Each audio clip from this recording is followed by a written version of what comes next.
Coach's Corner is brought to you by Capital Investment Company of Virginia. Hello and welcome into another episode of Coach's Corner. I'm Mitch Stewart, and this morning I'm joined by Dawgs head coach Dan Bremner. Dan, thanks for joining me. Good morning. Good to have you. Well, we got playoff time here coming here in Roanoke, but before we look ahead to the postseason, let's look back at this past weekend, the last weekend of the regular season. It was one that had some ups and downs throughout, but you get 4 points out of a possible 6. You come from 3 goals down twice on Thursday night to get your first shootout win of the year against Macon. On Friday night, you were able to get 5 goals in, but you end up losing 7-5 in Knoxville. But you come back from behind once again on Saturday night in the regular season finale, a big 2 points in that 3-2 win over the Ice Bears. What were some of your takeaways from the weekend overall as you guys rounded out your regular season? Obviously happy to clinch that 4th place and get home ice in the first round.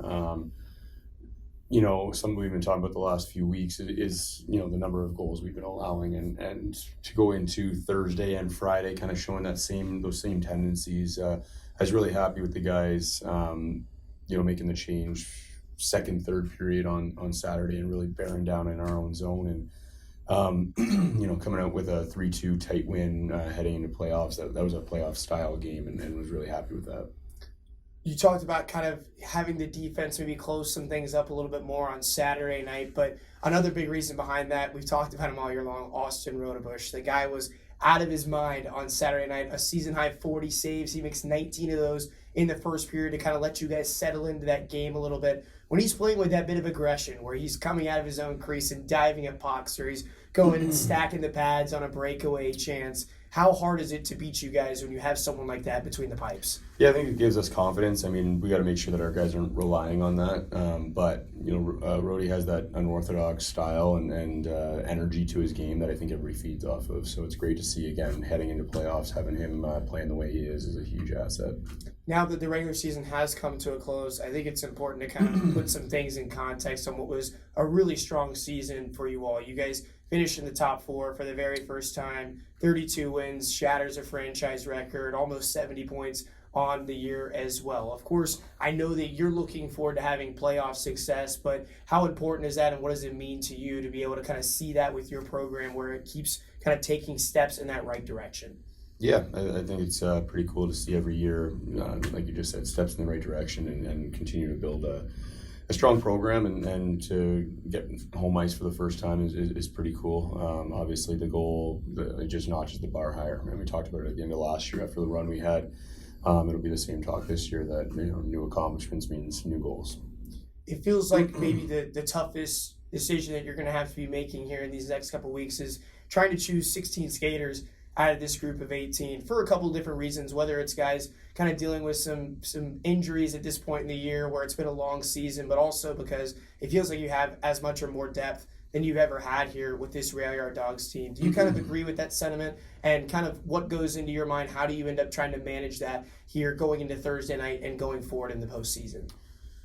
Yeah, I think it's even more than just selecting 16 of 18. We were fortunate enough this year that down the stretch we've had a lot of guys that are really bought into the team here and little banged up here and there and unfortunately guys on the IR that maybe could have been even on the playoff roster, but great guys, great locker room guys. So those were tough decisions. And then going forward here, obviously we still have Lavalley who's serving 1 game suspension, so that limits that. But the depth has been great, and one of the things is you even look at the game on Saturday, and Jordan Xavier's come in and been a great asset for us for the first few games that he's played for us, and just things weren't really connecting early on, and we have another 10 forwards, so you get to kind of play with that a little bit, slot another guy in, and then things started to click, and to have the versatility to be able to kind of roll things around a little bit in game to when things aren't going. Obviously, you're hoping drop the puck, everything's clicking and we're all good, but there's going to be those games where we need guys that we can filter in and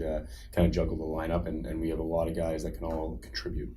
Before we break down the matchup with Evansville that's going to take place this weekend in the first round, you mentioned home ice a couple of times in your earlier answers. The Thunderbolts won 20 of their 28 games at home on this season throughout the regular season. And now you guys have the opportunity to play 2 out of a possible 3 games in this best-of-3 series here on your own home ice. How important is that in that 4-5 matchup to be able to secure that home ice advantage, get to play in your barn in front of your fans? Well, I think in any series, regardless of seed, home ice is such a huge factor. I mean, we saw it last year for us in the finals too. The games that we played here were just electric, and we controlled the games.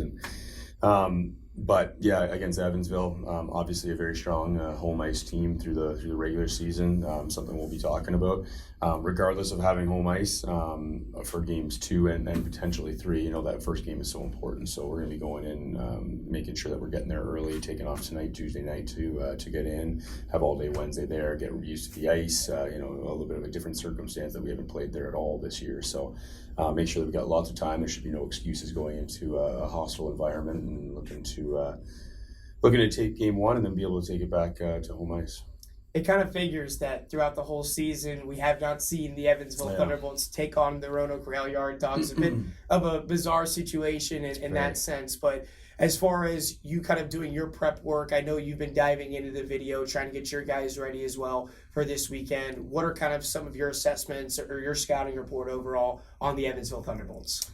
They're a big body team. I think both on the front end and on D, they're got guys that are a couple inches taller throughout their lineup, and they play that heavy game. They got a good hard heavy forecheck F1 that our D are going to have to be prepared for. But I think we faced that same kind of style against a Knoxville when they have their forwards kind of buzzing towards us, and our D have really handled that pretty well, that extra pressure, and they know if we can move it quickly, if we can be in good support positions, we can kind of burn that over-aggressive forecheck.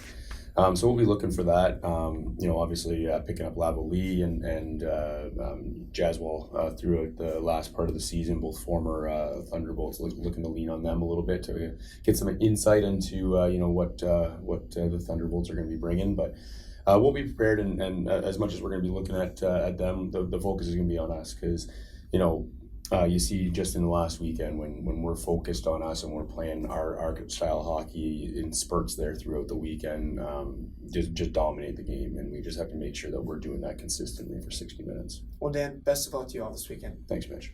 That's going to do it for this episode of Coach's Corner. The Rail Yard Dawgs hit the road for the game 1 of the first round of the President's Cup playoffs to take on the Evansville Thunderbolts. That game at 8 p.m. Eastern time on this Thursday night. There will be a Bud Light watch party here at Berglund Center, located in Club 611. More information about that online. Then this weekend, the Dawgs return home ice advantage for this first round against Evansville. Saturday night, 7:05, game 2, right here at the Doghouse, and if necessary, Sunday afternoon at 3:05 p.m. Eastern time. Thank you so much for listening, and have a great rest of your day.